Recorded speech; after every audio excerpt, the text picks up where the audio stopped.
Hello everyone, আসসালামু আলাইকুম। কেমন আছেন সবাই? আশা করি সবাই অনেক ভালো আছেন। আলহামদুলিল্লাহ আমি অনেক ভালো আছি। তো এই তো চলে আসলাম নতুন একটি ভিডিও নিয়ে।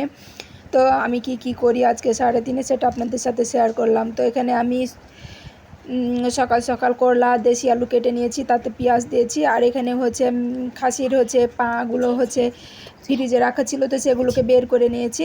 তো সেগুলো পরিষ্কার করে নিব, তারপর রান্না করব। কারণ ওগুলোতে অনেক লোম থাকে, তারপর অনেক ময়লা জমে আছে। তো আমি সেটাকে পরিষ্কার করে নিব।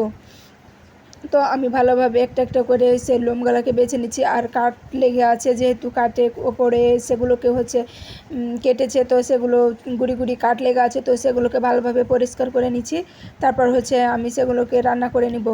তো এই পাটা অনেক খেতে মজা লাগে, যেটাকে আমরা নেহেরি বলি। অনেক মজা আসলেই জিনিসটা অনেক মজা, রান্না করতে পারলে শুধু বসে বসে খেতে অনেক মজা লাগে।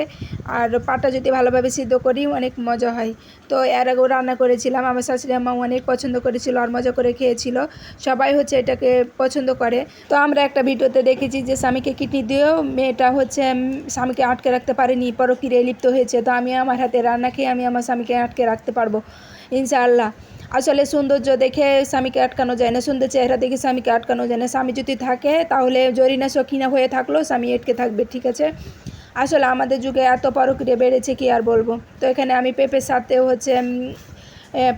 নেহরিগুলোকে দিয়ে দিলাম। তারপর ভালোভাবে কষিয়ে তারপর পানি দিব, ঝোলের পানি। তারপর ভালোভাবে সিদ্ধ করবো। আর আসলে এটা বেশি করে সিদ্ধ না করলে খেতে ভালো লাগবে না। আর আমার করলা ভাজি তো কমপ্লিট হয়ে গেছে, তারপর আমি তাকে নামিয়ে নিব।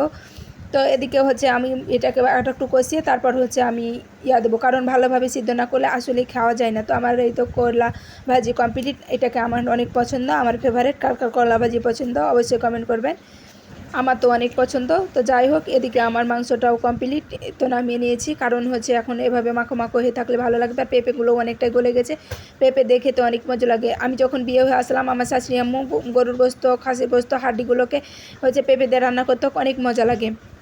তো আমার রান্না কমপ্লিট। তারপরেও ইনশাআল্লাহ অনেক মজা হবে। তো এখানে আমি ফ্রিজ থেকে দুধ বের করেছি, সেগুলোকে আমি ভিজাবো। তারপর চুলায় দিয়ে রাখবো। আর চুলায় দিয়ে রাখলে ওই দুধটা অনেক খেতে মজা লাগে, মিষ্টি লাগে অনেকে। তার উপরে সর জমে মজা লাগে। তো এখানে আমি ভিজিয়ে রাখলাম। একটু পর আমি চুলায় দিয়ে দেবো। তারপর আমি গোসল করে অন্য কাজ করব। তো তারপরে আমি আমার রুমটাকে ভালোভাবে পরিষ্কার করবো, বিছানাটাকে ঝাড়ু দিয়ে নেবো। কারণ প্রতিদিনের যেহেতু কাজ আমার বিছানা ঝাড়ু দেওয়া।